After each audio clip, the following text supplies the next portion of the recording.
Thank you very much, Rajan sir. Like you have said, with the fourth industrial revolution, the world hit by pandemic, we all feel now, as correctly stated by you, that change is mandatory, and we have to start from zero. That means we have to rework on our way of doing the things. Thank you very much.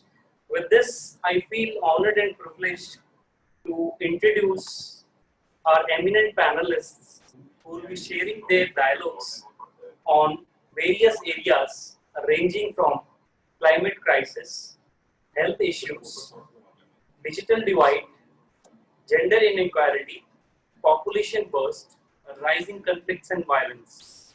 So these are the areas from which we have requested the panelists to join for this particular dialogue. So I will start with the introduction of our first panelist, Dr. Sandeep Mehrwal. Dr. Sandeep Mehrwal is a global development expert in public health, having more than 14 years of experience in teaching, capacity building, and training. He is Doctor of Philosophy from one of the premier institution, PGI MER, Chandigarh. He has worked as assistant professor in American Medical University in Caribbean, public health expert in Vietnam, Indonesia, Thailand. Presently, he is the regional advisor diagnostic Asia Pacific in FHI. I also welcome our second panelist, Dia Andrea Verli, who is an environmentalist from Switzerland. She is a waste and recycling management expert and has worked with prestigious and pioneer institutions including UN Environment at Osaka, Japan, and World Economic Forum at Davos, Switzerland. Presently, she is working as project manager at EMPA, Switzerland, and has recently started her social impact startup by the name of Eco Work in Switzerland and India. I welcome our third panelist, Mr. Bhavesh Swami, who was also my mentor in climate reality program last month. So Mr. Bhavesh Swami is a clean energy policy and engagement specialist with the Climate Reality India, a think tank started by Nobel laureate Al Gore, former Vice President of USA. His work includes with central, state and other civic authorities on climate change action. Through his remarkable work, he has executed plantation of 1 million fruit trees in Fani affected areas at Puri, Odisha. Another million is in the pipeline. Water stewardship is also part of his core work, has helped turn pockets in Bean and Pune water positive. Our fourth panelist is Ms. Anupriya Singh. Ms. Anupriya Singh is a humanitarian and development professional having master's degree in the field of education and disaster management. She has expertise in disaster risk reduction, emergency preparedness and response, and has worked with UN agencies including South-South and Regional Cooperation as a consultant at United Nations Economic and Social Commission for Asia and Pacific, Bangkok, Thailand and in Iran. I welcome Mr. Ravi Prakash, who is MPhil in IT, a development sector expert in information communication technologies and MIS and geographical information systems for more than 10 years at national level. He has worked in various ministries including housing and urban affairs and health and family welfare as consultant and played a key role in designing monitoring and evaluation programs, MIS systems, DBT linkages, etc. He is an alumnus of International Urban Training Center, Republic of Korea and UN Habitat. We have MX Kajal Mangalmukhi, who is a transgender right activist in the North India and fought for many years for the rights of transgender community. Kajal is instrumental in introducing third gender in the educational institutions, offices for admissions and services. She is a role model and a social worker and have inspired many transgender in the northern India for taking up basic and higher education with funding for global exposure too. Kajal is working and mobilizing support for a separate commission for transgender at par with other social commissions. Our seventh panelist of the day is Ms. Antonia Kolibasanu. Ms. Antonia Kolibasanu is Doctor of Philosophy in International Business and Economics from Bucharest Academy of Economic Studies. She is an alumna of the International Institute on Politics and Economics, Georgetown University. At present, she is full-time lecturer in the National University of Political Studies in Public Administration, lecturing on geopolitics, geoeconomics, and economic diplomacy. She is an author, speaker on international economics and security topics, and was youth action partner in Oxfam International Youth Parliament. Youth Parliament 2004 Sydney.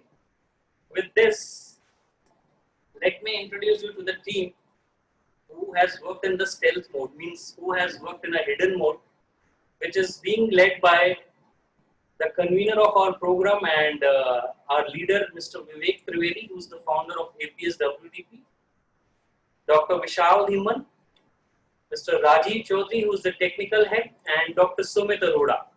So we are thankful to the entire team who has worked in the stealth mode for this particular program. With this, we'll start with the first dialogue by Dr. Sandeep Merwal. And Dr. Sandeep Merwal would be sharing his views on investing in health for an equitable future.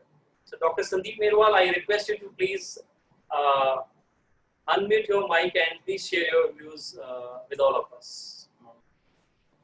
Thank you very much, Hitesh ji, for the great introduction.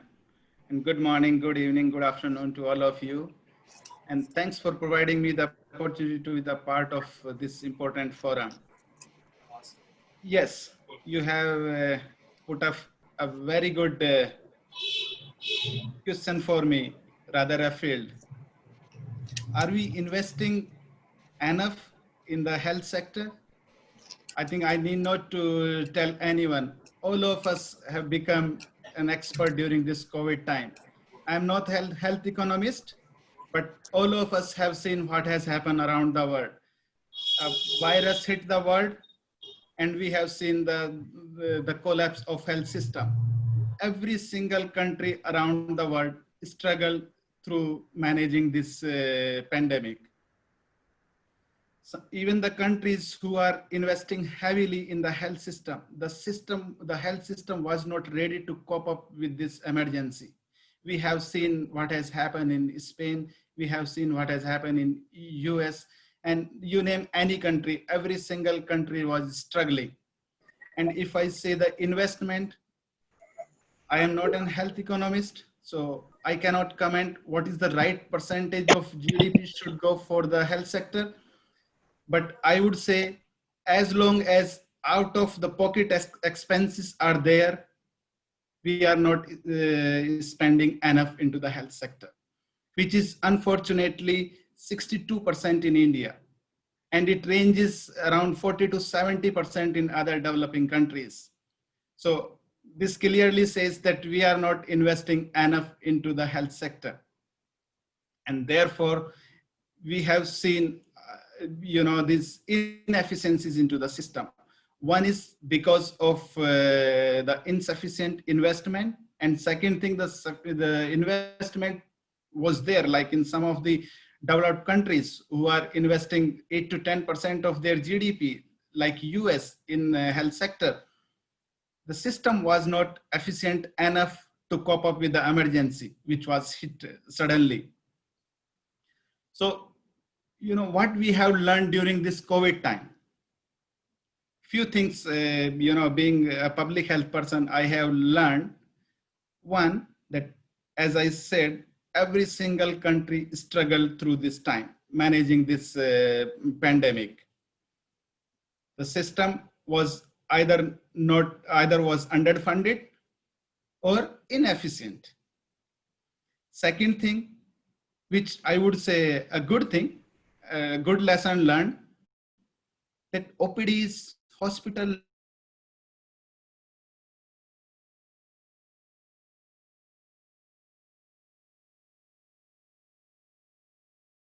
nursing cares were closed. That means this is a good lesson to visit the hospital or the doctor's office for every single disease. Some of the clinical illnesses could be managed remotely. Third thing, we have seen that the emergency services were not accessible and affordable for everyone in need. So what we need to do to make sure that if another pandemic comes or even no pandemic hit the world, whatever the existing problems, medical illnesses we have, how to deal with them.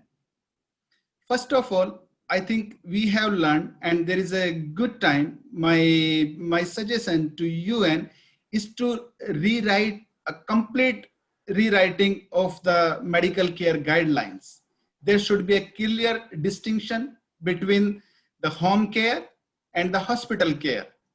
If it, like we have learned during this time, I know that it was difficult time for some of the patient who could not visit the hospital, but we have seen that some of the diseases could be managed remotely. The telemedicines were there. So what will happen if we have the clear distinction? We know what disease can be managed remotely and for what disease we have to visit the hospital. What will happen? The healthcare system will be better efficient to deal with the critical illnesses. There will be less crowding into the hospital, and we would be able to use the healthcare workers' time more efficiently, which are anyway in the short supply around the world. We can build up the hospital overnightly, which we have seen during time, but we cannot produce the doctors overnightly. You can buy the equipment, like all the government municipalities were claiming on the TV that we have bought so many PPEs, we have bought thousands of ventilators, but these emergency equipment cannot be handled by a usual person. You need a highly skilled trained force, which was unfortunately not there. It means we were not investing properly. There was underspending. So if we want to bring the efficiencies into the system, we have to, as I mentioned, there is a time to rewrite the medical care guidelines, and we have to make the distinction and make sure whether we have to really visit a doctor or something can be managed at home. Another thing, as we have seen, we all have realized this, that a large chunk of expertise were not utilized during this time. And we have seen this, across all the diseases, all the government programs. I work with the HIV program, TB program, and infectious diseases program. The private sector is not properly engaged, where you can see the expertise, where you can see the facilities. So my second suggestion is to provide a tool or career guidelines to engage the private sector, to make sure that the healthcare is accessible and affordable to everyone. If we do not engage those private sectors, the healthcare system will not be accessible and affordable. This is like fighting a war. Like we have seen in India, only Kshatriya were allowed to fight. Now, public sector is mainly fighting this pandemic, which is not enough. And this should not be only the responsibility of the public health sector, and which is anyway not enough to manage a pandemic of this size. So we should be engaging them properly to make sure that that they can reach out to every single individual. The healthcare is accessible and affordable. And the last thing I would like to say is, what was this? Yes, the UNDP keep pushing the countries for the universal health insurance. Again, as long as out-of-pocket expenses will be there, we will not be seeing the healthy society. And the poverty alleviation goal will not be realized as long as out-of-pocket expenses will remain there. We have seen in our society that even a one person got the critical illness in the family, the entire family slips into the bad time. I would not say poverty, but we have seen this. There is a complete U-turn for the entire family. This should not be happening when we are going forward. So UN should keep pushing all these countries to make sure every single individual is covered by the health insurance. So these are three things I would like to mention here. And thank you very much for allowing me for this important dialogue. Thank you. I hope I won't exceed the time. Thank you, Dr. Sandeep, and thank you very much for keeping in mind the time frame, because obviously the person who starts the dialogue is the very important person, and the person who ends the dialogue is also an important person. But for us, all 7 panelists and the chief guest, they are also important, and participants are also important. So we'll again come back to you with questions from audience and questions from the UN systems. With this, now I request our second panelist, Ms. Dia Andrea Waverly, to please share her views on envisioning environment and sustainable development. Dia Andrea Waverly. Thank you. And can you hear me? Yeah. So I'm very honored to be here. Thank you for having me. So I'll be a little bit shorter, I hope. I'm talking, well, when we talk about environment and sustainable development, I'm thinking mainly on 3 pillars. First, it's society, environment, and economy. So looking into society, what is sustainable development? I think what needs to be addressed there is, how do we live together? How do we create a world where we have equal opportunities, where we all have access to education, where we have inclusive opportunities and not leave someone out? And I think health, for example, is one more important topic. So keeping yourself healthy, have access to good quality food, keep your body in a good condition, and also your mental health. So these are the aspects I consider important in terms of society. Now, on the environmental side, it's the system that we all live in. So it is very crucial that we protect the environment, because without it, we cannot survive.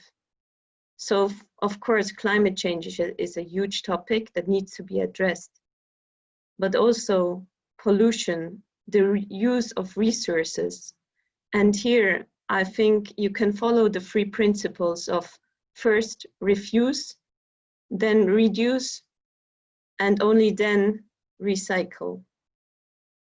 So make sure, just if you take a minute and think of all the resources that you use during the day, and this could be energy, but could also be material. It's an immense amount of resources that every day you use, and often just single time, and then throw away. So we really need to change our way on how we deal with resources, and make sure they are not just dumped, but recycled at least, or as I said in the before, refused in the first place.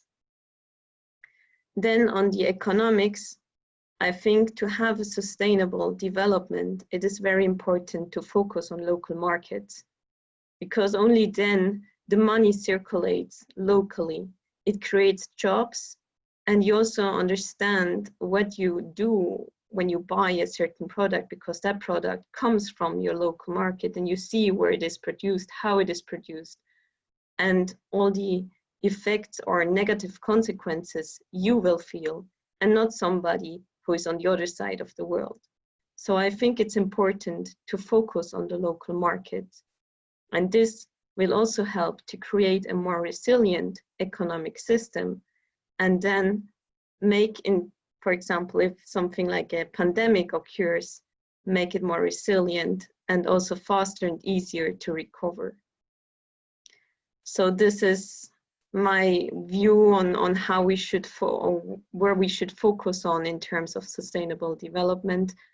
Yeah, and on a personal level, I think we all need to try and be with greater solidarity to each other and with respect.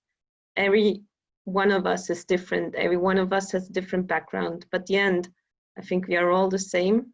And therefore, let us have respect and further make this world our home, where we can continue living in also in next 50 years or 100 years and more. Thank you. Thank you, Dia, for very short and specific on the topic of envisioning environment and sustainable development. We'll again come back to you during the question answers session. That would be after 12 o'clock.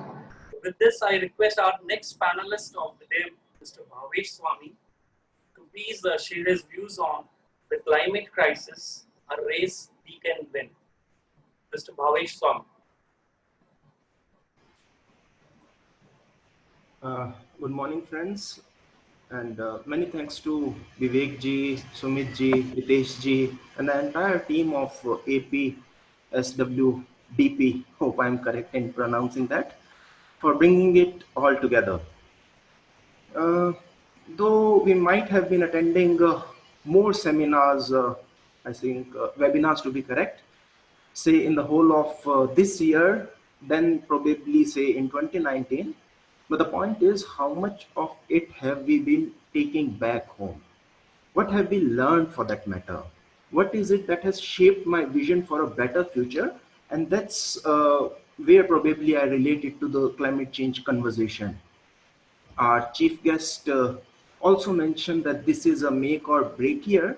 I extend it a bit and essentially say that this is a bit of make or a break year, break decade, so to say, as far as water conservation is concerned and the broader horizon of climate change is concerned. Just a few months ago, Greta scolded the entire European MPs for failing to understand this. And I quote, you can't sit around waiting for hope to come. This was in Brussels in February. And then you are acting like spoiled, irresponsible children. You don't seem to understand that hope is something that you have to earn. That's where the crux is. That's where the crux is, and unquote. I also remember her rather than any other chair or head of state because she put it quite bluntly and openly. It's the action which is something that matters and which is going to bring us hope for that matter. But where does this hope comes from? Someone is restoring coral reefs 1 square meter at a time in, say, New Zealand. We pass it on saying that this is a first world and we can't afford it. Come closer home and someone is doing it in Indonesia as well. Someone is planting saplings 1 square foot at a time. Thanks Ritesh ji for bringing that aloof. We are working with the Fani affected and now Amphan affected areas where we are putting it native fruit trees. What happens? It brings hope and they grow faster. The farmer is putting in his effort in terms of nurturing them because he sees an income coming out of it from 3 years down the line. Another good part, survival rate is more than 90%, which in a usual drive that we do is something in tune of 50, 60 or even lesser. So that's where the fundamental change is. I won't be talking probably the high funda stuff, but I'll restrict to the practical orientation of it. So what next? There is something called World Map of Restoration. Just just Google it and you'll find where we can direct our actions on. So where we get plantation and get more faster growth coming from them. It's called World Map of Restoration. Please Google it afterwards. And this is what the optimism is all about. And we look forward to hear your stories of optimism. Probably Hitesh ji, 1 month down the line, let's have a recap of it and please share with everyone as to how much have we been influenced and probably been taken those efforts forward. Someone says solar energy. We have the world's biggest solar power plant in Madhya Pradesh now. Earlier, last year, it was Pavagadh in Karnataka. Good part, they are having grid parity. Grid parity is essentially that the power generated from coal-based power plant and now solar-based power plants are equal, so to say. This brings in hope. More and more organizations are banning their counterparts, but at the end of it, what is you and me doing? Have we turned our home solar? Have we turned part of it solar? Is something that matters. CO2 sequestering technology. Everyone is talking about it. You go to any forum, you go to any tech conference, and people are literally like hopeful about it that this is something which is going to bring in climate change augmentation. It brings in it brings in plant growth. Remember, plants inhale CO2 and release O2. That's the simple thing that we need. But unfortunately, as on today, CO2 sequestering is quite expensive. So we need to think, or probably some of you might be working on those kind of technologies. We look forward to make it more competitive in times to come. Now, there might be a question as to how to scale them up, or what's the solution that we can bring home all about. Remember LEDs? Just 5 years ago, it was an expensive energy efficient solution, and probably now it's the light of the town. On a lighter sense, we used to say talk of the town, and now they are light of the town. You go to any street, any big or small one, and it's lit by LEDs. Your homes, for that matter, because it matters to you, it matters to me as we pay our electricity bills, and it is percolating further within the other appliances segment as well, whether it's fan and as far as India's horizon is concerned, this is something in tune of 25 to 30% of the overall carbon of the overall emission reduction portfolio that we are looking forward to with these kind of initiatives. Next comes is nature-based solutions. What we are doing with them, augmenting say ragi with wheat flour and stuff like that. We have lost the battle against cornflakes, potatoes, so to say. Remember what the advertisement says? Healthy breakfast is nothing else but a XYZ brand taking the lead. We need to introspect. Let's bring the real thing forward. Help the farmers out there. India's economy relies on agriculture. India's culture is agriculture. We need to think deeper about it. Another good part on the climate change aspect is awareness is an all-time high. People googled climate change more than probably Game of Thrones or CBSE results, for that matter, what we are very passionate about. So the conversation is going deeper on engagement front as well as the knowledge front. Now is the time on practical orientation and probably action. I am hopeful that besides the the population from across the globe, there is a good number of people joining in from say northern India, where you have a solution like Unnat Chulha, you have a solution like solar-based churning or madhani, so to say, and solar-based coolers, which are action items that probably youth organizations can look forward to in terms of reaching out that 60 to 65% of rural population that still needs those solutions. So someone comes to you that I am unemployed, please provide me an employment opportunity. I reiterate, whether it's the high efficient chulha, which otherwise we are burning more NOx, VOx gases into the atmosphere. We need to provide these kind of solutions to our rural population which have not percolated till date. Simple things, easy to do. Let's do more. Let's do our part in it. Thank you very much.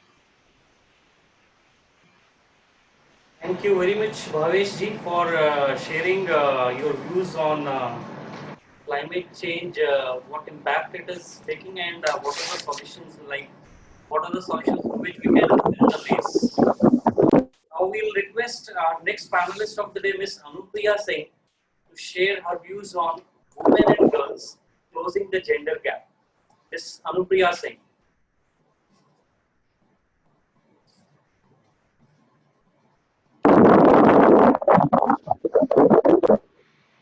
Ms. Anupriya, can you please can you share us and can you unmute your mic and share your views on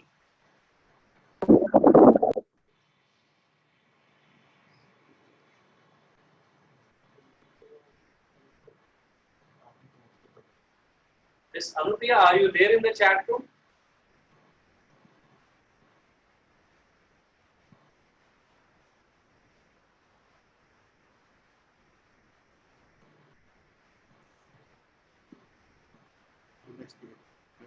Okay, we'll request Ms. Anupriya to share her views. I think later because I think she is disconnected at the moment. So we request Mr. Ravi Solanki, our next panelist of the day, to share his views on the impact of digital technologies. Mr. Ravi Solanki, please. Morning, everybody, and thank you, Hitesh, and thank you, Vivekji, and Sumit, and my team of APSWDP, sorry, sorry.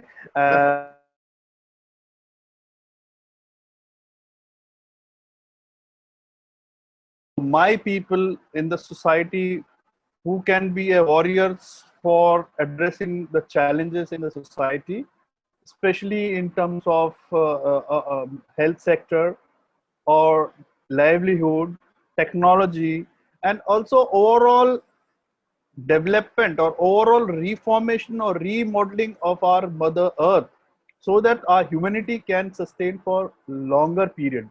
Because in the last few years or last decades or last almost when the humanity came on earth, we have always tried to exploit to the max, whether it is water resource, land resource, or nature, anything we take it, we have tried to suck out every bit of that from the our mother earth or the resources.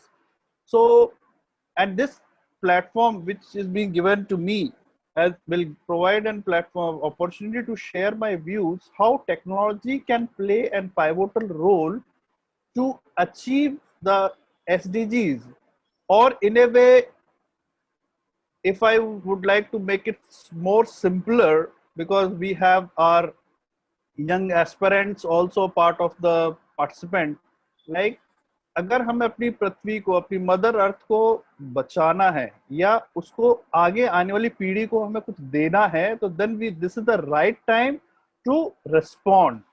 Otherwise, we will be failing to give anything to our next generations. So the young aspirants who are part of this forum or webinar, I urge them to take the leadership and the torch, to become a torch bearer and take a lead forward to convey the message to the policy makers and everybody to respond in a positive note. So coming back to my topic, how technology plays a pivotal role. See, if you see today's world, everything is revolving around data. Data. But what to do with this data, nobody is aware of. What exactly can be done with this data, nobody knows. If you see the data availability, we have almost 500%, I am saying 500% of data available across the globe on various data points and indicators. But it is lying idle. No planning work is taking place by using the data, or nothing is being planned based on that data. No policy is being framed on basis of analytics on the data which is available. So if we the two technologies, the important aspects of today's world is the future is basically big analytics and artificial intelligence. So the world is divided into a digital. No, there's no physical boundaries. If you have learned geography also, all the lines on the map, they are imaginary lines. But in right now, the world is actually divided to a digital divide. There is extreme division of digital division between countries. That's why if you see the average, uh, you can say knowledge about the internet or tech savvy, the technology enablement, maximum, if you in the US, it is almost 100% technology enabled. And if you go to Afro region, it's almost 13%. And countries like India and Southeast Asia region, we have just started from our dreams. So we are just about 20-25% digitalized. So whatever we do, it's just 25%, amounting to 25% out of that. So the data is basically, we can use the data analytics in financial inclusions, like automation of bank services, financial lending institutions, wherein you can have the analytics based on the data, what is available in the data warehouses, and we can decide how we can plan about data financial literacy, and also to avoid frauds or scams. This is basically only possible when you analyze the data. And again, next is like you can also use the data for delivering the public services. If you consider countries like Afro region, their delivery mechanism, Africa is one of the subcontinent wherein the delivery mechanism of the social public services are the best. They are the leaders. We have started the DBT in India. I just compare with Indian subcontinent. We have started DBT last 4 or 5 years back, but Afro region, because they have mastered this particular the giving the DBT to a beneficiaries account directly and without any manipulations. So we need to learn from each other. That is one of the important aspects. It's nothing shame or fame. Like we cannot learn from a country which is poorer to us, but we need to learn from them how they have done. They have mastered it. Again, we have in the health sector also, we can use this data we can use. And virtual learning, one of the important aspects nowadays, this COVID, my both the kids, one is attached with computer, my daughter is attached with the phone, and I am again attached with my laptop. So everybody has been like attached with some electronic device, because this COVID situation has made the world it has made almost made the world in a shrinking manner. Everybody has to go and seek out the data for their requirement. And for that, we need to have the technology enablement and capacity building of the people. My son is in 4th standard. He just hardly know what is technology, but he know how to operate a laptop, how to operate the phone, and how to operate all the electronic gadgets. This is how basically we have to make that particular technology enablement in each and every individual at the lowermost level, whether this is urban area or rural, irrespective of urban or rural demarcation. Technology should percolate to that extent. And see, one important aspect, I may cross 1 or 2 minutes, 1 minute from my limit, but I just give me my apologies for that. See, one of the important aspects now, the social media, it cover almost the entire globe. Every individual, whether it's a small kid or a professional or a aged person, whoever he or she is, but he must be having some or the other way association with the social sites or social media. So we can develop a social algorithm to connect people and share the information amongst themselves, and also deliberate our good learnings to each other, so that this digital divide between the countries or nations can reduce. So this is one of the important suggestion from my side on technology enablement is like we should harness the power of social media to reach out to the maximum people in just a click of a button. If I have something new, if let's suppose like my previous colleague, he was mentioning about saplings plantation and making the earth green. These kind of good initiative or success stories can be shared with a click, and it goes across around the globe in just a click of a button. This is what I suggest. We should harness the power of social media. One more thing is what is the future of technology? The future of technology is to reduce the digital divide, or we need to develop digital cooperation between world powers, and also to make a uniformity between their internet strategy and AI strategy. AI is artificial intelligence. See, India is one of the nation wherein we have good technical brains. Our Indian people are present in all big IT, big shot companies like Google or be it IBM or be it Microsoft. So my request to people is that we should develop that capacity in-house also, instead of serving that particular of serving the technology for other people. We should try to develop the technology in such a way that it benefits all. It's not like US is higher, we are low, or some there should not be that kind of comparative index between the nations. What I suggest is we should have a uniformity between the nations on the data strategy, and also exchange of data between the nations. Like we have in controlling the cyber security, we have developed this. Many nations are exchanging data on, like sharing the data of anti-social elements or people who have done big frauds or big something within the nation. That exchange policy we have developed. So this is like we can also develop this particular thing. Also, one more request in this particular this thing is that, like developing a geopolitical military service that is uniform to everybody. Like I should respect what exactly my geospatial space spatial data which is available to me through my remote servers or through my satellite imagery, that getting synced with other nations policy, so that we can avoid our international conflict, like barging into some other areas. I'll not quote the name of the nations which are like doing this sort of thing.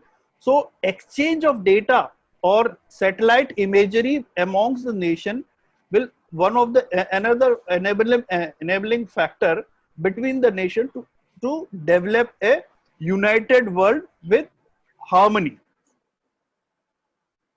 I have more points, but because of a time constraint, I can answer the questions offline. So this is what, like, one is we need to develop a strategy, IT strategy, to exchange the data. One. Second is harness the power of social media. Two. And third is utilizing the data or satellite imagery to exchange data between nations to avoid international conflicts. Like we can see in nowadays in the news journals and news channels, like there is huge number of international conflict between the nation on occupying some other area, some other nation's territory forcefully or whatever way. So that those conflicts can be avoided by using the technology. That's all from my side, and I'll be happy to answer the questions online and offline also. And I would like to just inform the moderator that my second meeting is being cancelled, so I have time. I can devote fully to this particular webinar. Thank you so much. Thank you very much, Mr. Ravi Solanki. In fact, data is also one of my favorite areas also. I also work a lot on data analysis. Okay. And in fact, you have very rightly shared that we all should develop a capacity to understand data if we have to survive in this digital world. So thank you so much. Correct. We'll again come back to you with more questions. My And, pleasure. Thank you. Thank Pleasure. you. Thank you. Ms. Anupriya has joined us back again, and with this, I request our next panelist, Ms. Anupriya Singh, to share her views on women and girls closing the gender gap. Ms. Anupriya Singh. Thank you so much. I'm being honored to be part of this forum. Thank you so much for giving me a little more time to fix up the connection. Thanks for having me here. So my topic for today is women and girls, closing the gender gap. We have spent decades talking about gender equality and closing the gender gap. And while we talk, the situation of women and girls in many countries is at risk of even further deterioration. And recent COVID-19 pandemic has added more to the existing vulnerabilities and resulting in widening the gender gap. Equality between women and men was a core objective of the Shrine of UN Charter way back in 1945. But yet, 75 years later, women and girls still live in the widespread of gender inequality. Turning this around is a priority of UN in 2020, And as we mark the 5th anniversary of the Sustainable Development Goals, gender equality and the women empowerment and all the women and girls is a goal in itself. Ultimately, development will only be sustainable if we benefit equally to everyone, including men, women, and others. This is a decade of action. Let me repeat, this is a decade of action. The world has a decade left to turn this promise of gender equality into action.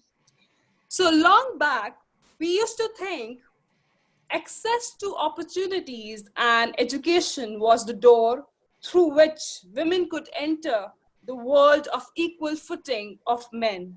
Experiences shows us that access to opportunities alone is not enough. That we also need to dismantle the stereotypes. I repeat, we need to dismantle the stereotypes which limit the social and professional realities of girls and boys, and ultimately women and men. And at the same time, the formal obstacles are largely gone.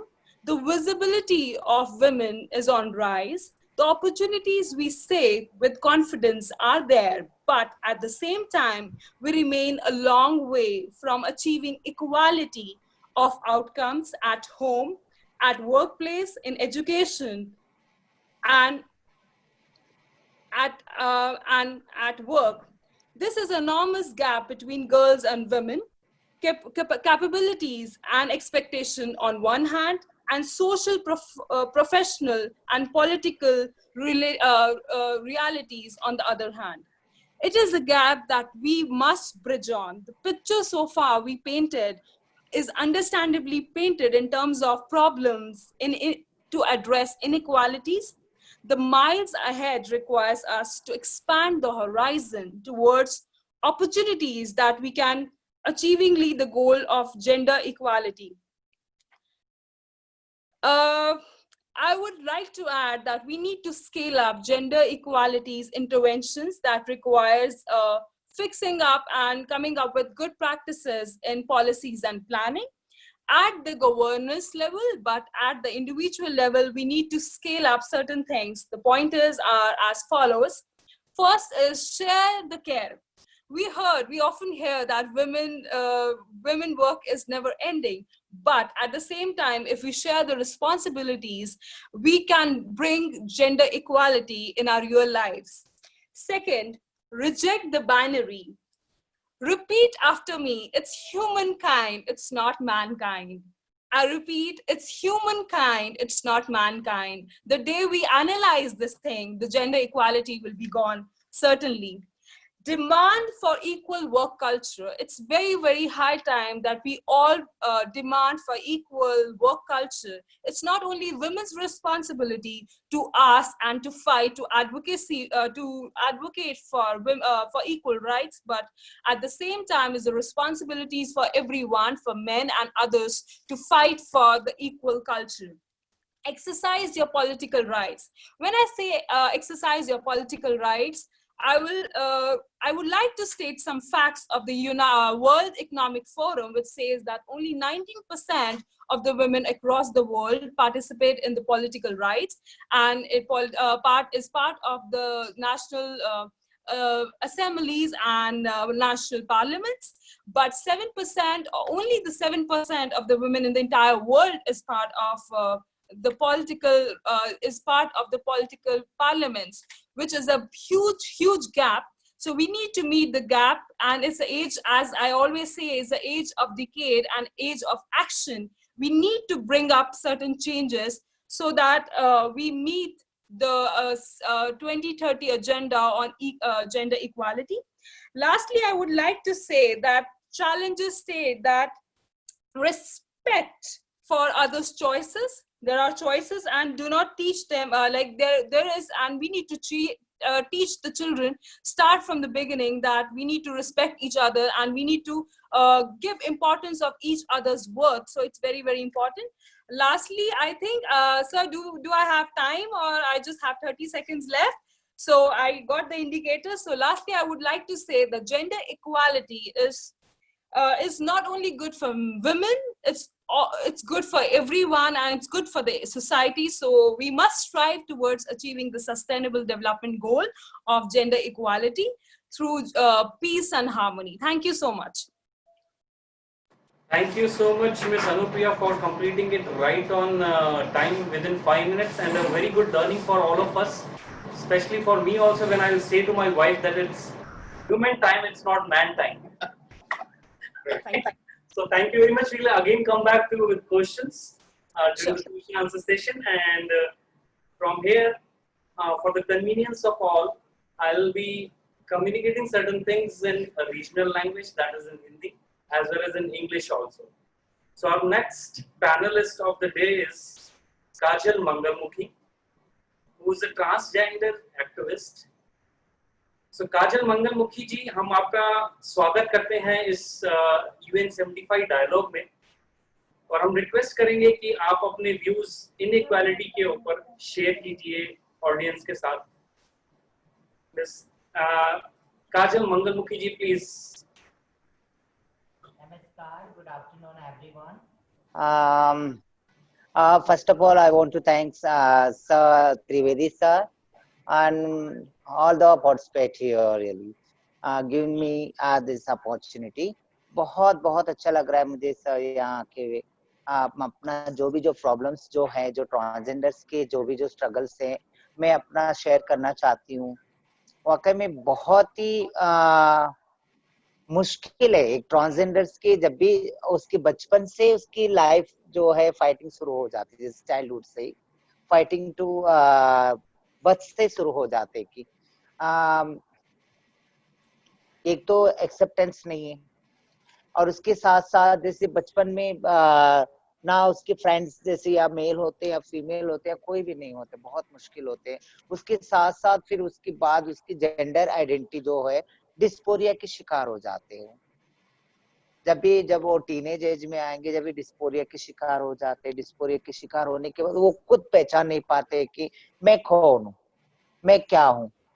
ऐसा लगता है कि track हो गया है उसकी शरीर, जैसे गलत शरीर में पैदा हुआ है. तो उसकी शरीर मेल शरीर होता तो थिंकिंग सब पूरा लड़कियों से ऐसा होता है, तो माँ बाप ने भी बहुत मुश्किल होता है कि उनको एक्सेप्ट करना. तो उसके बाद फिर उसका जो स्ट्रगल शुरू हो जाती है, स्ट्रगल फील जैसे लाइफ होता है, और बस अपना निकल जाता है घर से बाहर. तो उसके बाद फिर उसके सिर्फ 3 लाइन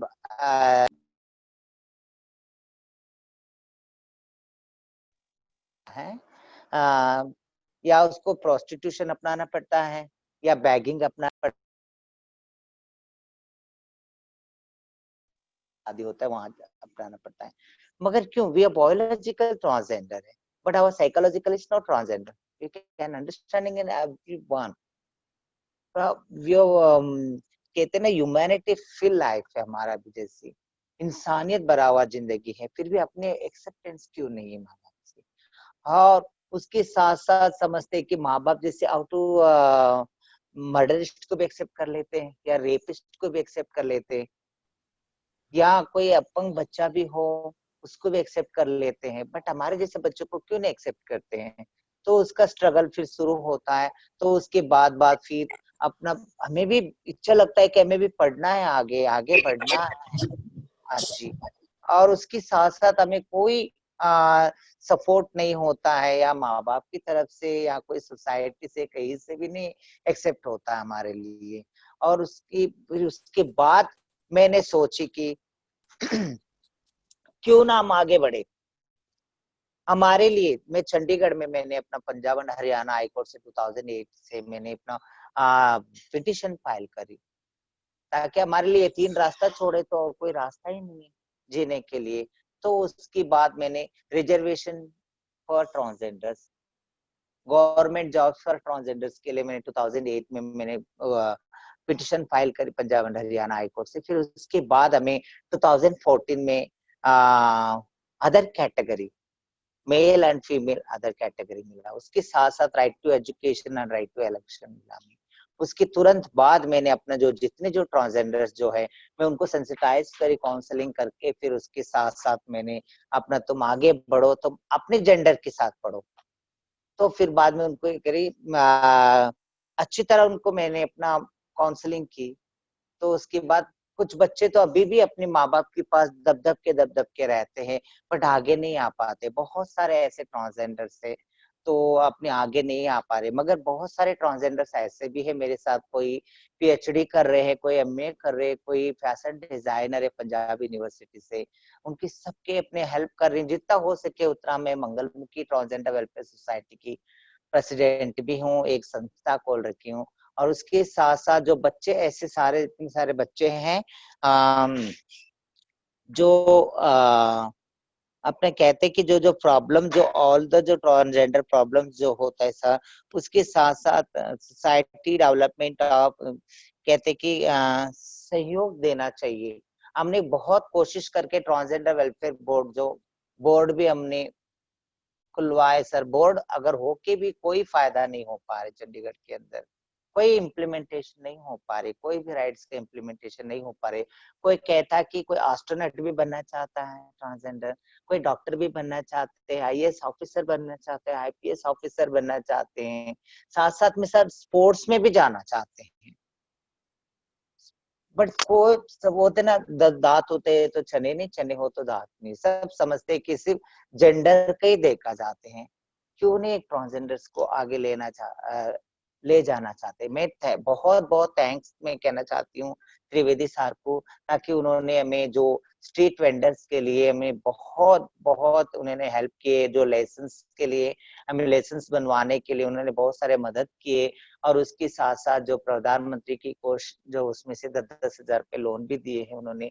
तो उसके साथ बहुत ट्रांसजेंडर्स मुझे फोन आ रहे कि हम भी कुछ करना चाहते हैं, हम भी कुछ करना चाहते हैं। इसके साथ साथ मैंने अपने पास रखी हूँ, अभी भी बहुत सारे ट्रांसजेंडर ऐसे हैं मेरे पास सर जो well educated, they are well educated, qualified, they can understanding all the instructions जो होते हैं। जैसे जो वन इम्पोर्टेंट या ब्रिलियंट या टैलेंटेड या इंटेलिजेंट के लिए होना चाहिए, जैसे डिसिप्लिन और डेडिकेशन और डेडलाइन और डिटर्मिनेशन और डायरेक्शन, और इसके साथ साथ कॉन्फिडेंस और पेशेंस, ये सब होने के बावजूद भी उनके अंदर तो कोई फायदा नहीं सर।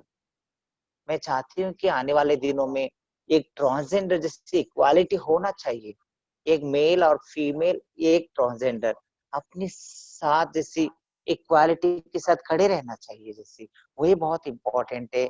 और उसके साथ साथ मैंने लास्ट बहुत सारे बच्चों को मैंने इनवाइट कर रही हूँ मैं अपने मंगलमुखी ट्रांसजेंडर वेलफेयर सोसाइटी के अंदर, जिनको अगर वो एक तो उनके लिए कहते कि छत शेल्टर नहीं, माँ बाप अपने बच्चों को चाहे बेटा और बेटी को तो कैसे भी रख लेते हैं, बट हमारे जैसे ट्रांसजेंडर भी तो माँ बाप के बिना थोड़ी पैदा होते हैं। तो माँ बाप उनको भी एक्सेप्टेंस करना चाहिए, ताकि उनको एक छत मिल जाएगी, तो अगर एक सपोर्ट मिल जाएगी तो थिंकिंग तो ये होता है, चाहे मेल हो या फीमेल हो या ट्रांसजेंडर कोई भी हो, जो जिसका सोच अच्छा हो तो सब कुछ ही अच्छा है। बट सोच ही नहीं अच्छा हो तो ना वो नर या नारी या किसी काम के नहीं होते हैं। उसके साथ साथ जो बहुत सारे बच्चे ऐसे कि वो चाहते हैं कि अपने फ्यूचर को आगे बढ़ाना चाहते हैं, मगर हमें इस टाइम पे कोऑपरेट करना चाहिए सरकार, और उसके साथ साथ हमें सपोर्ट करना चाहिए, ये वह शेल्टर हो या एजुकेशन के लिए या सेक्स रिसाइगमेंट सर्जरी, ये बहुत बड़ी प्रॉब्लम है। ताकि सेक्स रिसाइगमेंट सर्जरी में जो होता है वो चाहते कि अपने आप को बदलना चाहते हैं, वो अपने शरीर को बदलना चाहते हैं, तो वो उन्हीं की प्रॉब्लम में रह पाते कि हम कैसे बदला जाए हम अपने इसके लिए। तो बहुत सारे ऐसे ट्रांसजेंडर से मैं अपना उनके साथ में थोड़ा सा कहना चाहती हूँ। इसके नाम है लवली, लवली है, ये कुछ बनना चाहते बता दो। Good afternoon to all of you. My name is Lovely Mangalmukhi. I am transgender student in a medical line. I want to become a doctor in my life, do study in a medical line. Thank you so much, Kajal Mangalmukhi social activist हैं transgender society के, जो हमें आगे हमें shelter दे रहे हैं और पढ़ा लिखा रहे हैं, एजुकेशन पे खर्चा कर रहे हैं, हमारे खाने पीने रहने कपड़े तक का खर्चा सारा दे रहे हैं, बट कोई भी हेल्प नहीं मिल पा रही गवर्नमेंट की तरफ से। स्टडी के लिए जो भी खर्चा होता है वो काजल मैम ही देते हैं सब। तो हम जैसे बच्चे भी बहुत सारे, मेरे साथ और भी मेरे साथी हैं, जैसे कि प्रीत मंगलमुखी है, वो भी यूनिवर्सिटी से अपने आप। Hello everyone. Thanks for the all group members and thanks for the Kajal ma'am. My name myself is Preet. I'm doing a master in the fashion lifestyle technology, and I'm doing the like lifestyle then change the world, especially for the in the fashion line. Because fashion is every people are the acceptance of the easily the fashion, but mainly of the transgenders me and my friends not accepting of the properly. So I want कि people हमें accept करें चीजों को लेकर, cause we are equal, we are a part of the world. So easily अगर ये चीजों को acceptance करेंगे हम लोगों को, तो हम लोग भी मेन स्ट्रीम में आएंगे। धीरे धीरे करते करते, जैसे मेरा ड्रीम है कि मैं भी एक डॉक्टर बनूं, अपना नाम कमाऊं। Another one transgender. This is Kavya Mangalmukhi. She Hello. want to be. Good afternoon, everyone. And I would like to thank Ma'am Kajal, who is helping and providing everything and every platform for us. And now I would like to start with a question that our transgender does not exist from nature. Are they doesn't the part of nature? They are also created by nature. And I don't think so that there should be any discrimination on the basis of gender, on the basis of caste, color, creed. If anybody wants to go further, then we have provide every opportunity and platform to everyone, whatever it could be he, she, male, female, or any other gender. So in the end, I would like to tell that I would like to go in a teaching line in a education department, and Ms. Fazal has provided every good opportunity for me. Thanks. They both of want to do some good work for our country, but they need any opportunity. Thank you Kajal ji. बल्कि आपको सुन के हमें ऐसा लग रहा है कि हम सुनते ही जाएं, रुके ना। पर टाइम को ध्यान में रखते हुए दिल भी अंदर से हमारा इन चीजों को अब समझ रहा है कि वी एज ह्यूमन बीइंग्स, मतलब एज अ इंसान होने के नाते हमें वो एक एक्सेप्टेंस की फीलिंग लानी चाहिए फॉर ट्रांसजेंडर्स। आप बिल्कुल सही आप कह रहे हैं कि as human beings APSWDP acceptance. हाँ जी सर। दूसरी चीज आपने जो हमें बहुत ही अच्छी सिखाई है कि जिस तरह से आप ट्रांसजेंडर कम्युनिटी को सेंसिटाइज कर रहे हैं और एनकरेज कर रहे हैं बाय हेल्पिंग देम इन उनकी एजुकेशन में हेल्प कर रहे हैं, सेल्फ एम्प्लॉयमेंट पे हेल्प कर रहे हैं और जॉब्स के लिए कर रहे हैं। So we as human beings now understand that we should inculcate or bring in more acceptance in order to bridge this particular divide. And the second most important thing which you have given us to learn is how to sensitize and encourage transgenders community by helping them in better education and also to pursue their dreams through self-employment and jobs. तो विवेक जी भी कुछ एक minute share करना चाहेंगे, तो मैं request करूंगा विवेक जी भी कुछ एक मिनट थोड़ा सा शेयर कीजिए।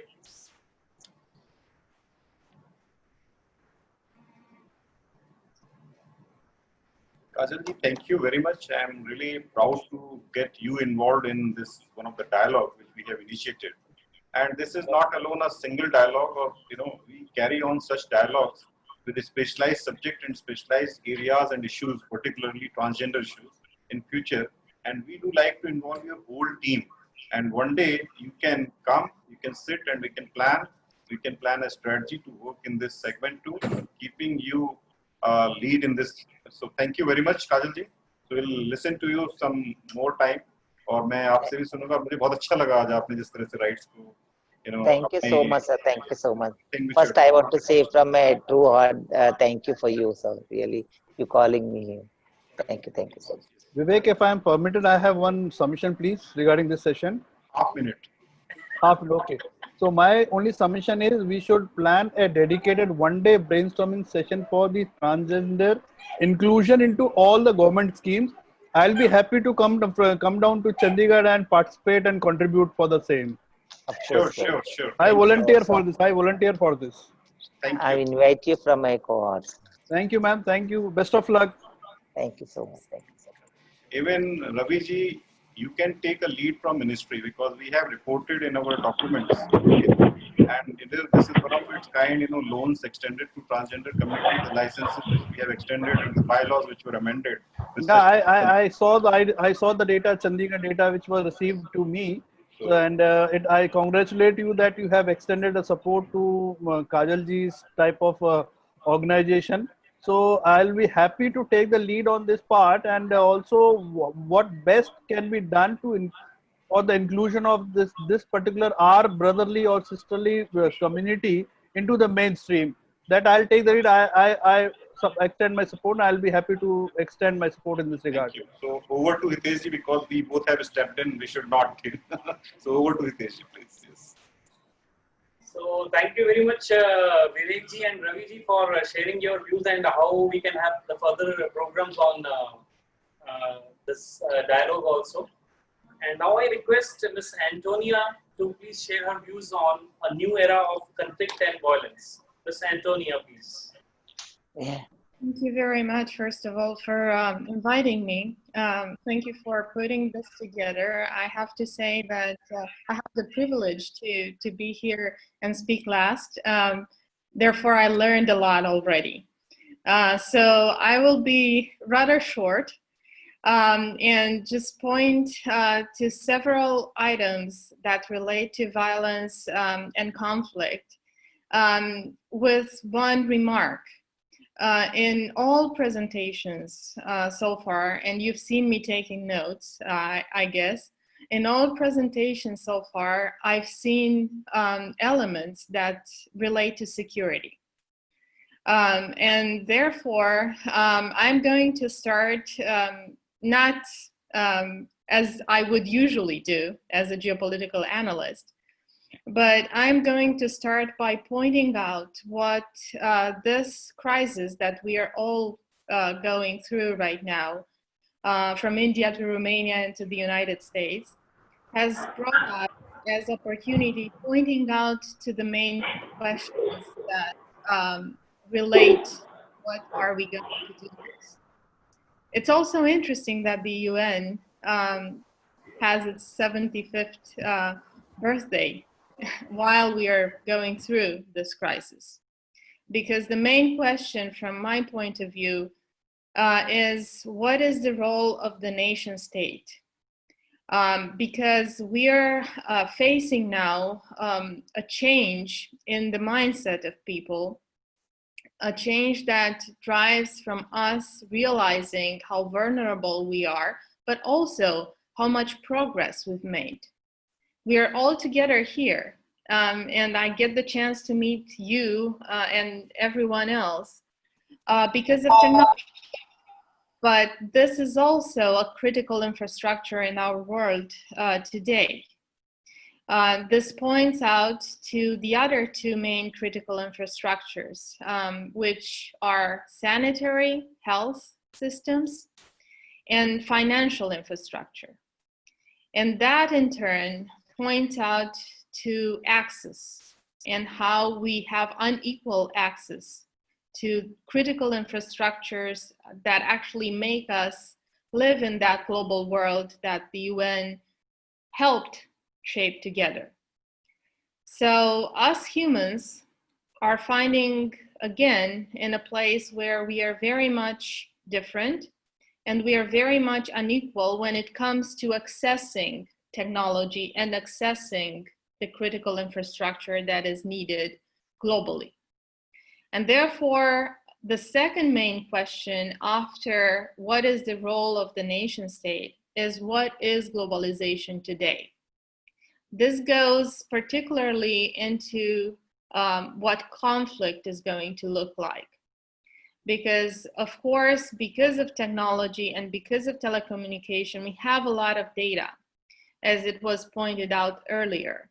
But we don't make use of data properly, which facilitates conflict between nation states, but also facilitates conflicts between communities, which are now seeing as rising. In other words, this pandemic has brought in the effect of differences between communities, between rural and urban, between classes, between not only countries, but regions within countries, more than it has before. So therefore, these differences are going to shape up policy making. And it is our responsibility as human beings to shape those policy making in order to see the world that we want to see. To answer the question how I would like to see the UN after 25 years, well, I would like to see the world in peace. I'm not sure what kind of shape the UN has to have, but I am particularly sure that we need to invest in education if we are to actually go through this crisis and take advantage of the opportunity that this crisis delivers. And I will end my brief presentation with something geopolitical. In geopolitics, we look at resources, and we are interested in resources. We fight over resources, right? So we always tend to have this question of what does country X have as main resource? Right now, during the pandemic, but not only now during the pandemic, just it was a change that kind of flew in with the progress of technology. We no longer have resources as we used to. We have human resources. In other words, individuals are the most valuable assets that the world has, that each country has, that each community has. And it means that we need to take care of ourselves.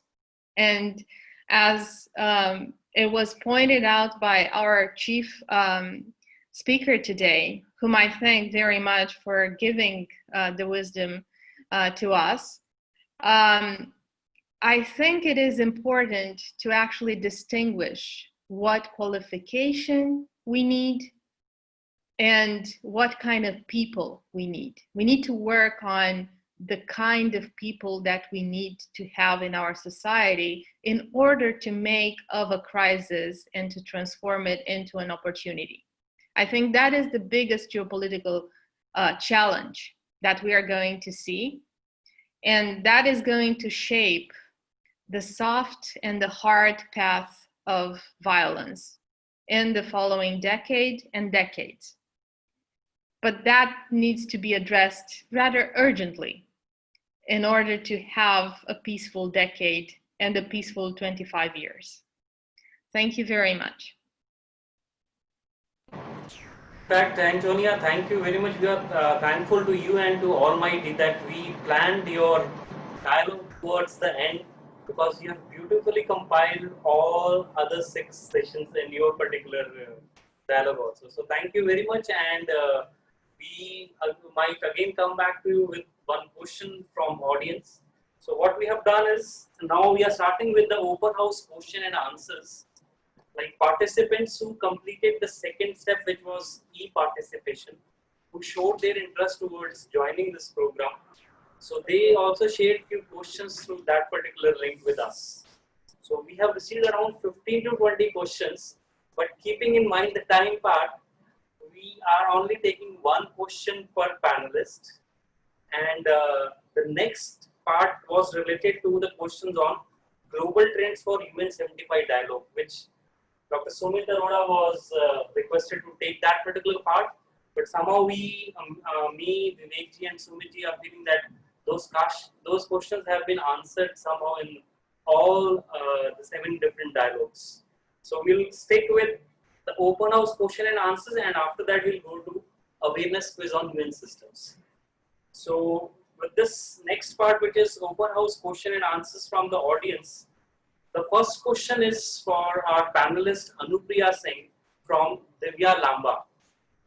Divya Lamba wants to know, how will it be ensured that countries promote social equity rather than social equality? Ms. Anupriya Singh, we want to hear an answer from you regarding this. Right. Thank you so much for giving me this question, Divya.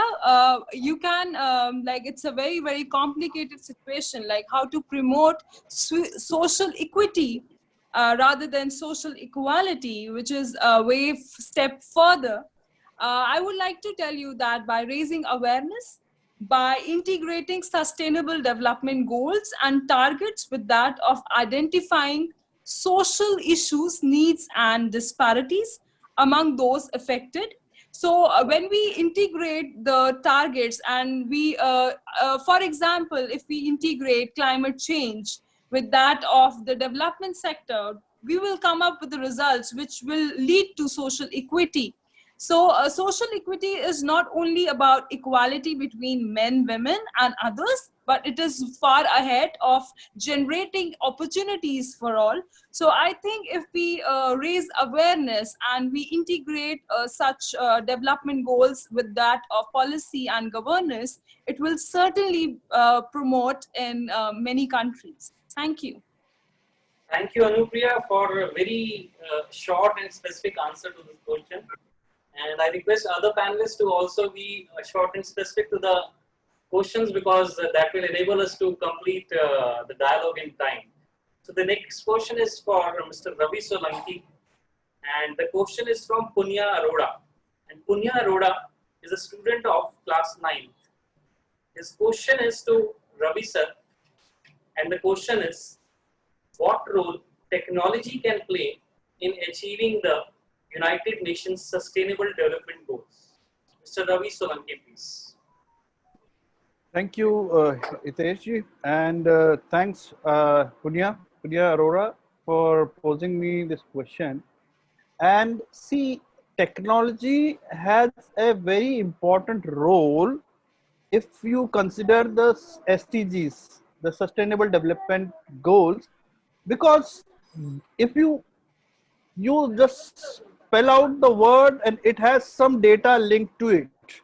Like, for example, if you talk about poverty, one of the indicator or goal that need to be achieved under SDG is poverty. So under the poverty, we have different players or multiple stakeholders working in this domain, but only very few areas or few experts are available to analyze the data points and statistics of the poverty, the factors that are leading to poverty. Then another sustainable goal is your zero hunger status that need to achieve across the world. Like, everybody should be able to have at least food to live without. You should not sleep empty stomach on the streets or on the roads or anywhere. So that can be ensured by using technology. I had my opportunity to work with the PDS system of Government of India, Ministry of the Department of Public Distribution System. So the technology was very well integrated into the delivery mechanism. Although, see, still we have we had many loopholes or many gray areas that need to be covered, but by using the targeted public distribution system and using the technology enabling environment, using machinery, IT related equipments, and integrating the data at every level with the approver and a verifier strategy, and also maintaining a trail log. So now, at least across the India, if you talk about India, across the India, by using the technology, we are able to achieve the 100% delivery of the essential supplies from the through the public distribution system. Although there are pilferages, but see, they are very minimal. If you compare this thing with the situation with 4 years back or 5 years back down the line, then the ratio of pilferage was very high, and the actual beneficiary was not getting what actually he has been entitled for. So automation of the fair price shop, then data analytics and artificial intelligence on the data that is being submitted to the system, that makes the public distribution system almost 100% pilferage free. See, everything, every new technology or new solution takes some time to stabilize. So now this period of this particular period is in a stabilizing mode. So now things are stabilizing. So that was one aspect. And another thing is, like, if you talk about wash, like water and sanitation, hygiene, which my colleagues, my colleagues have stated. So using the delivery mechanism, I had again worked with another ministry with Government of India, that was drinking water and sanitation, along with the assignment through UNICEF. So there also I was working as a data analytic person. So data that was collated at the central office through portal or through handheld devices. See, simply giving the data on the system doesn't mean that it has completed its gestation period. Like, we had a multiple reporting mechanism by using handheld devices. The beneficiary clicks the photograph of the toilet and provides the lat long of that particular location, provide the description, and the moment he's punch in his Aadhaar details or identifier details, excuse me. So that information is being pulled from the central database, and that fits into the central pool as the intended beneficiary is there with the toilet and the lat long of the toilet which is being offered to him. Then his personal details. So minimal, there is no requirement of data entry by a manual so that manual errors can be omitted. So the moment details come to the central nodal office, we have a payment PFMS system, the payment system developed, and automatically the entitled fee, whatever is the fee, but at that time the fee was around 1200. Now it's almost 2200 or something, or odd amount is there. That automatically the amount get calculated, and that goes directly into the account of the beneficiary. This is complete automation. Otherwise, if you okay, I'll just conclude. I'll conclude. Yes. So that is how technology is taking an important lead role when to steer it down all the implementations. Like, if we consider I can give multiple examples for individual SDG goals, but because of a limitation of time, I have given you 2 live examples which practically I have implemented in my the experiences. Thank you. Thank you so much. And before I go to the next question, there is a small request for all the participants and panelists to be here on this Zoom platform, because towards the end, we'll be taking a group photo. So at the end, we'll request all the audience to please show their videos. So we'll again get back to the questions now. And the next question is for Kajal Mangalmukhi. काजल मंगलमुखी जी, हम आपसे जानना चाहते हैं, बल्कि राकेश जी और Jessica जी का एक question है, राकेश कुमार एंड जेसिका सिंह का. What are the problems of society against transgender? पहला क्वेश्चन बाय राकेश कुमार. और इन जेंडर गैप्स को क्लोज करने के लिए हम लोग क्या चीजें कर सकते हैं, ये जेसिका सिंह जानना चाहते हैं. So I will repeat first in English and then in Hindi. First is what are the problems of society against transgender, and second is how we can close the gender gaps.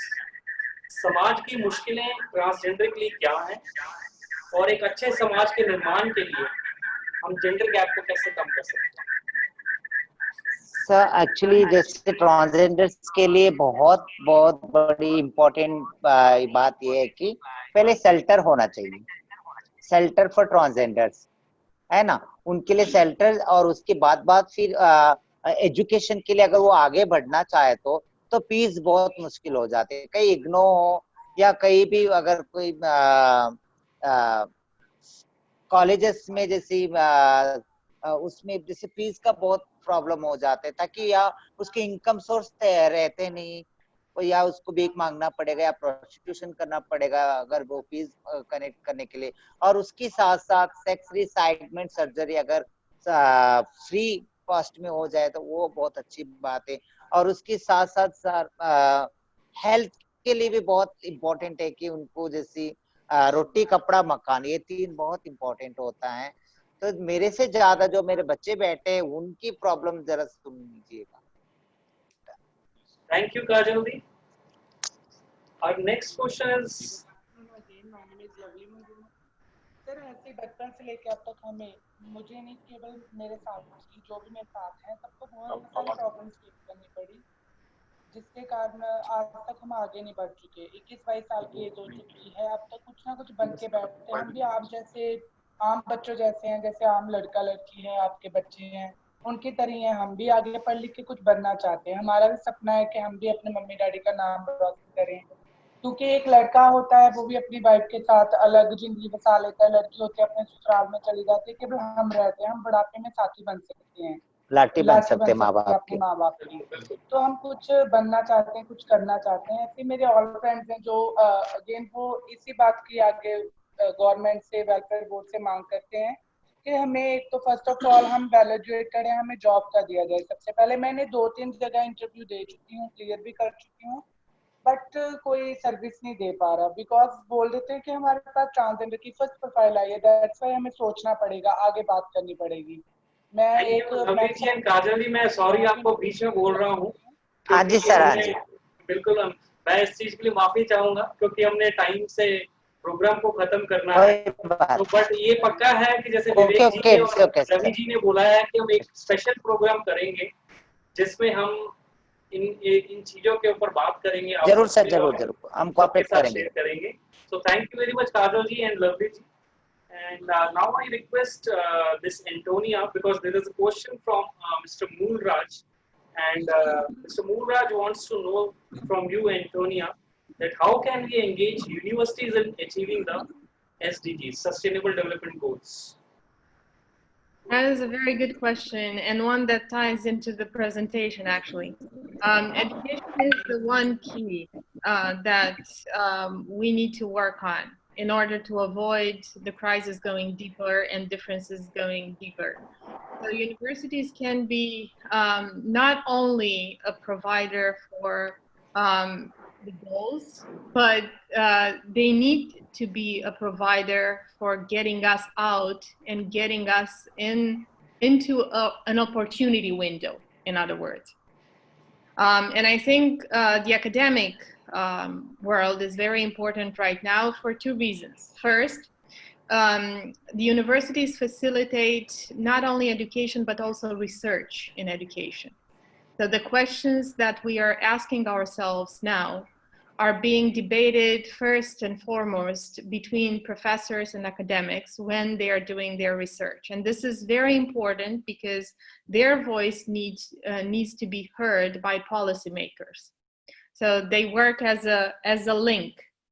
And this is the same process that you would use for getting universities to support the development goals. Getting those wise persons and the young researchers working for subjects that are critical for the world today. Then there is the key element of what is qualification and what is education in the university itself. And obviously, when a young person goes to university, you no longer speak of manners when you're speaking about education, right? Or respect for the elderly, for instance. You're speaking about more softer elements of our society, but also about responsibility and what it means to be a professional and what it means to respect one another as professionals, international professionals and national professionals. Also, the responsibility for being a sort of a representative of your community. And when I speak about community, I'm not only speaking about the community within the nation state, but I'm also speaking about the community of professionals. I'm an engineer. I belong to the international community of engineers. I have access to that international community of engineers. And it is my responsibility too to initiate cooperation. So that kind of mindset is part of the educational platform that universities can, and in my opinion, should provide young people. And these are only the two paths. I can go deeper, but I know that I have to be short. So I'll be short. Thank you, Antonia. And the second last question of this particular part is from Naveen Kumar, and the question is to Mr. Bhavesh Swami. Although Naveen ji has mentioned Dr. Sandeep Merwal, but as Dr. Sandeep Merwal has left due to some meeting, and I think climate crisis is one such subject which Bhavesh ji would be the right person to answer this question from Naveen Kumar. The question is, what basic things can we do to prevent a climate crisis? Bhavesh. Honestly speaking, forget government interventions and actions. What have we learned in terms of doing our bit is essentially that matters. So, a person like you and me sitting at this platform is essentially having a carbon footprint of probably 6 to 7 tons. An average American has something in tune of 8 tons. We hover in tune of something like 5 to 6 tons. Now we need to see how to reduce that to the level of probably 4, 3, 2, and something like this in times to come. Whether it's efficient transportation, whether it's your day-to-day activities, whether it's more of those green drives and stuff, what are we doing? And I repeat time and again, we have enough knowledge, we have enough things available, literature available. Need of the hour is the development, so to say. Across the globe, there is a whole development or whole discussion going on that we don't need more of development. Please restrict it to this very self and let the nature grow upon us. Every 1% of any green patch that is probably inhabited, as we clear that patch, the world sees a drastic increase in terms of new zoonotic diseases as well as things like this. Now, probably we are discussing more COVID now. Ebola, discovered in 2013, hasn't gone till date. Just yesterday, there were 6 new cases of Ebola in Western Africa, wherein the disease has been identified completely, there has been vaccination available, but still, if those kind of things are coming time and again, just because the zoonotics are being affected, the tree plantations are being cleared just like that, we need to introspect. Something needs to be done by us. Forget government, forget any others actions. What are you doing for the society? What are you doing for the betterment of it is something that matters. And I rest my case out there. What are we and you doing for that matter? Thank you so much, Bhavesh ji. And now we have the last question to Dia. And this question is from Kuljit Singh Brar. Mr. Kuljit Singh Brar wants to know, how would you predict the future of India in relation to inequality and conflict and violence? Or Kuljit ji, to make it open for Dia, as she is from Switzerland, I am reframing the question. How would you predict the future of world instead of India in relation to inequality and conflict and violence? Dia. That is actually quite a big question. So maybe I can give you an answer from the external view on India, because India is a very, very interesting country. I've, to be honest, never experienced a country that is so diverse, that actually has everything. And I think this is a huge potential. On the other side, it also is a big risk that there are rising conflicts, especially in the view of climate change, because India is one of the countries that is threatened by climate change the most. And I think this will, not just for India, but globally, climate change will support the risk of conflict and violence. So I think that's where we all as a global community have to work on. We have to stop climate change. We have to protect the environment. We have to address inequalities to avoid the risk of conflicts and to make this place a better place to live, where we all can be happy. So I can only also back up what the answer was to the climate change, because I think this is a huge risk which will lead to several more conflicts. So yeah, that's how I see it, not especially for India, but also on the global level. So we all have to take actions, individual, and work together on this and fight it. Thank you so much. Thank you so much, Nisha. And I would say hats off to you for answering it from India as well as from a global perspective also. So thank you so much for your views on this particular question by Mr. Kuljit Singh Brad.